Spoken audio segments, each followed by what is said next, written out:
इतिहास की किताबों ने क्या हमारे पूर्वजों के साथ न्याय किया, या फिर कुछ सच जानबूझकर छुपा लिए गए? कहीं कुछ तथ्य दबा दिए गए और कहीं पूरी की पूरी गाथाएं इतिहास के पन्नों से गायब कर दी गई। सन 712 में मोहम्मद बिन कासिम द्वारा राजा दाहिर को हराकर सिंध पर कब्जा करने से लेकर 1192 में मोहम्मद गौरी द्वारा पृथ्वीराज चौहान को हराकर भारत पर मुस्लिम आधिपत्य स्थापित करने तक की कहानियों को हमारे इतिहासकारों ने खूब जोर शोर से बताया।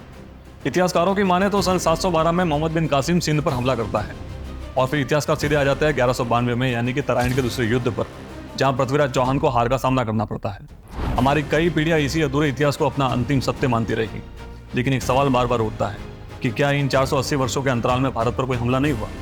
क्या इतने लंबे कालखंड तक सब कुछ शांत था? नहीं, भारत पर कई हमले हुए और बार बार हुए, लेकिन हर बार इन आक्रांताओं को हार का सामना करना पड़ा। हमारे कई लोगों ने मातृभूमि की रक्षा के लिए रक्त बहाया और अपने प्राणों की आहुति दे दी। भारत के इतिहास में वीरों की कई कहानियां मिलती हैं, लेकिन माँ भारती की रक्षा और अपने धर्म के लिए बलिदान देने में इस देश की महिलाएं भी कभी पीछे नहीं रही। ये कहानी है एक ऐसी वीरांगना की जिनका नाम था नाइकी देवी।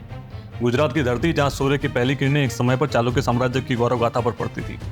सन 942 राजा मूलराज प्रथम ने पाटन को अपनी राजधानी बनाकर एक ऐसे राजवंश की नींव रखी जो आने वाले समय में न केवल समृद्धि का प्रतीक बना, बल्कि संकट की घड़ी में दुश्मनों की कब्र भी।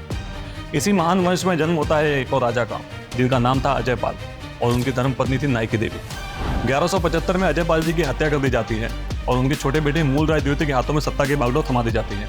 लेकिन मूलराज द्वितीय की उम्र उस वक्त काफी छोटी थी, तो परोक्ष रूप से उनकी माताजी यानी कि नाइकी देवी ही सारा कार्यभार देखने लगती है।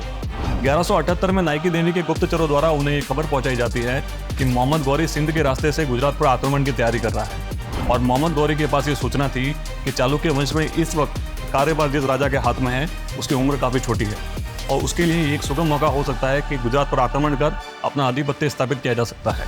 लेकिन वो इस बात से अनजान था कि उसका सामना बहुत ही विकट परिस्थितियों से होने वाला है। इधर नाइकी देवी को सूचना मिलते ही वो अपने आसपास के राजाओं को मदद के लिए बुलाती है, जिनमें जालौर के राजा कीर्तिपाल, अरबुदा के धारावर्ष और नाडोल के किलनदेव रानी की मदद के लिए तैयार हो जाते हैं।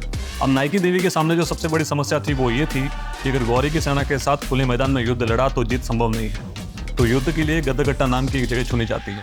ये जगह कायंद्रा के पास आबू की पहाड़ियों में है, इसलिए इसे कायंद्रा का युद्ध भी कहा जाता है।